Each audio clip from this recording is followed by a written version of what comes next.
Allot மணி சேனலுக்கு வருக வருக. நான் செபி ரெஜிஸ்டர்டு ஃபினான்ஷியல் அட்வைசர் கிடையாதுங்க. நான் எஜுகேஷனல் பர்பஸுக்காக என்னுடைய பர்சனல் எக்ஸ்பீரியன்ஸை நான் ஒரு 20 வருஷமாக மார்க்கெட்டில் இருக்கேன். அதை தான் உங்கள்கிட்ட ஷேர் பண்ணுறேன். நீங்கள் எந்த முடிவு எடுக்கிறதா இருந்தாலும் உங்கள் நிதி ஆலோசகரை அணுகி அதுக்கப்புறம் பணத்தை போடுறதை பற்றி முடிவு பண்ணுங்கள். நன்றி. அலாட் மணி சேனலுக்கு வருக வருக. இந்த சேனலுக்கு இன்னும் நீங்கள் சப்ஸ்கிரைப் பண்ணலைன்னா தயவு செஞ்சு சப்ஸ்கிரைப் பண்ணிக்கோங்க. பெல் பட்டனையும் கிளிக் பண்ணிக்கோங்க.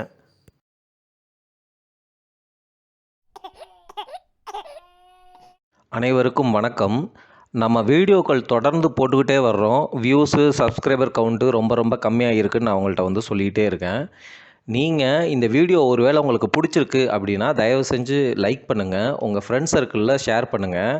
இப்போதைக்கு இந்த வீடியோ ஃபார்மெட் கருத்துக்களை பகிர்ற ஒரு ஆடியோ மாதிரி உங்களுக்கு தெரியலாம். போக போக நான் இன்னும் இந்த சேனலை இம்ப்ரூவ் பண்ணிக்கிறேன். பின்னாடி எப்படின்னா சப்ஸ்கிரைபர் கவுண்ட்லாம் நல்லா ஒரு பேஸ் கிடைக்கும் பொழுது எனக்கும் ஒரு ரெவன்யூ ஸ்ட்ரீம் ஸ்டார்ட் ஆகும்ல, அந்த சமயத்தில் நம்ம சேனலை அடுத்த லெவலில் எடுத்துகிட்டு போகலாம். ரீசெண்டாக டாட்டா மோட்டார்ஸ் ஏன் உடையுது அப்படிங்கிற வீடியோ கூட நம்ம ஸ்க்ரீனை ரெக்கார்ட் பண்ணி போட்டிருக்கோம். ஃபண்டமெண்டல் அனாலிசிஸை நீங்களே எப்படி டைரெக்டாக பார்க்குறது அப்படிங்கிற மாதிரி அந்த வீடியோ பதிவு இருக்கும். தயவு செஞ்சு பாருங்கள்.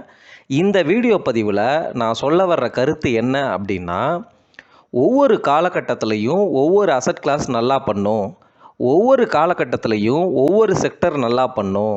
அதனால தான் டைவர்சிஃபிகேஷன் ரொம்ப இம்பார்ட்டண்ட், அசட் அலோகேஷனும் ரொம்ப இம்பார்ட்டண்ட். இப்போது இந்த டைவர்சிஃபிகேஷன், அசட் அலோகேஷன் நீங்கள் பண்ணுறதுனால உங்களுக்கு பெஸ்ட்டு ரிட்டர்ன் கிடைக்காம போகலாம். ஆனால் பெஸ்ட்டு ரிட்டர்ன் யாருனாலையும் எடுக்க முடியாது. ஃபார் எக்ஸாம்பிள், 5000 ஸ்டாக் இருக்கிறதுல ஒரே ஒரு ஸ்டாக்கு மட்டும் வருஷத்துக்கு சிஏஜிஆர் 35% கொடுத்துருக்கு அப்படின்னா, ஒருத்தர் அந்த ஒரு ஸ்டாக்கை மட்டுமே 35% சிஏஜிஆர் கொடுக்கும் அப்படின்னு முன்கூட்டியே ப்ரெடிக்ட் பண்ணி வாங்கியிருக்க முடியுமா? முடியாது தானே.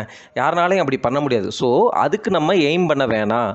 ஆனால் ஹிஸ்டாரிக்கலாக என்ன நடந்திருக்கு பாஸ்டில் அப்படிங்கிறத புரிஞ்சுக்கலாம். 2005 to 2012 கோல்டு மேலே ஏறிச்சு. அதுக்கப்புறம் 2012 18 வரைக்கும் ஸ்டேபிளாக இருந்துச்சு, ஏறவே இல்லை. அதுக்கப்புறம் 2018 இப்போ வரைக்கும் ஏறிட்டே இருக்குது. அதே போல் தான் எஃப்டி ரிட்டர்னும். பின்னாடியெல்லாம் போய் பார்த்தீங்க அப்படின்னா ஒரு காலகட்டத்தில் எஃப்டியெல்லாம் 17, 15 அந்த பர்சன்டேஜெலாம் இருந்துச்சு. அதுக்காக எஃப்டி இன்னும் ஃப்யூச்சரில் அதே அளவு கிடைக்கும், 15% வரும் அப்படின்னு நினச்சிங்கன்னா வர வாய்ப்புகள் ரொம்ப கம்மி. எப்போ அந்த மாதிரி உங்களுக்கு இன்ட்ரெஸ்ட் ரேட் வரும் அப்படின்னா, நம்ம நாட்டில் இன்ஃப்ளேஷன் இப்போ எப்படி அமெரிக்காவில் சடன்னாக 7% ஒரு டெவலப்பிங் கண்ட்ரி மாதிரி போச்சோ, அதே மாதிரி நம்ம நாட்டில் இன்ஃப்ளேஷனும் 20%, 25% போச்சு அப்படின்னா நீங்கள் எதிர்பார்க்குற அந்த எஃப்டி வட்டி விகிதம் கிடைக்கும். ஆனால் அந்த சமயத்தில் இன்ஃப்ளேஷன், விலைவாசியும் அதிகமாக இருக்கும் அப்படிங்கிறத நம்ம புரிஞ்சுக்கணும். ஸோ எஃப்டி அந்த அளவுக்கு ரிட்டர்ன் கொடுக்கறதுக்கான வாய்ப்புகள் கம்மி. நம்ம டெவலப்பிங் எக்கானமியிலேருந்து டெவலப்டு எக்கானமி அப்படிங்கிறத நோக்கி போகிறோம். ஸோ டெவலப்டு எக்கானமி அப்படின்னா அமெரிக்காவிலலாம் ஜென்ரலாக 2% இன்ட்ரெஸ்ட்டு, 3% இன்ட்ரெஸ்ட்டு, அல்லது 0.5%, 1% இந்த மாதிரி தான் இருக்கும் இன்ட்ரெஸ்ட் ரேட்டு. அதை நோக்கி நம்ம போயிட்டுருக்கோம். ஆனால் நம்ம இன்னும் டெவலப்டு எக்கானமியாக மாறலை. நம்மளுடைய க்ரோத் ரேட்டு இன்னும் ஒரு 30 வருஷத்தில் இதே 6-7% சாலிடாக இருக்கலாம் என்று எதிர்பார்க்கப்படுகிறது.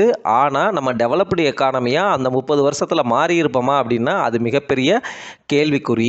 அதே போல் நம்மளுடைய எக்கானமியில் ஓல்டேஜ் பாப்புலேஷன் 30 வருஷம் கழித்து நம்ம இப்போ இளைஞர்களாக இருக்கிற இந்த இந்தியன் எக்கானமி வயசானவர்களாக எக்கானமியாக மாற தொடங்கியிருக்கும், அல்லது ஆல்ரெடி மாறி இருக்கும். அதாவது ஒரு 25% அட்லீஸ்ட் மாறி இருக்கும் 30 வருஷம் கழித்து.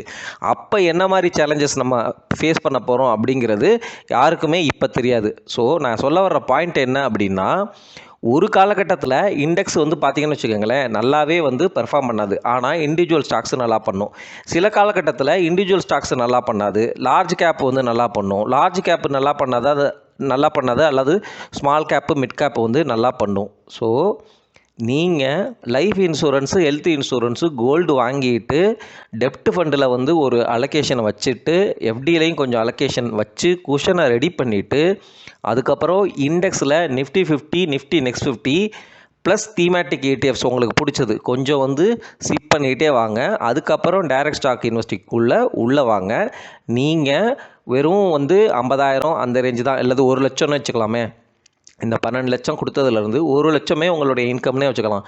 1 லட்சம் நீங்கள் சம்பாதிக்கிறவராக இருந்து ஒரு ஃபேமிலி மேனாக இருக்கீங்க, அல்லது அப்பா அம்மா இருக்கிறாங்க, 4 பேர் இருக்கீங்க வீட்டில், உங்கள் இன்கம் தான் ஒரே இன்கம் அப்படிங்கிற மாதிரி சூழ்நிலை இருந்துச்சுன்னா, இது பண்ணாமல் நீங்கள் டைரெக்டாக ஸ்மால் கேப் ஸ்டாக்கு அந்த மாதிரி வாங்காதீங்க, டைரெக்டாக ட்ரேடிங் பண்ணாதீங்க.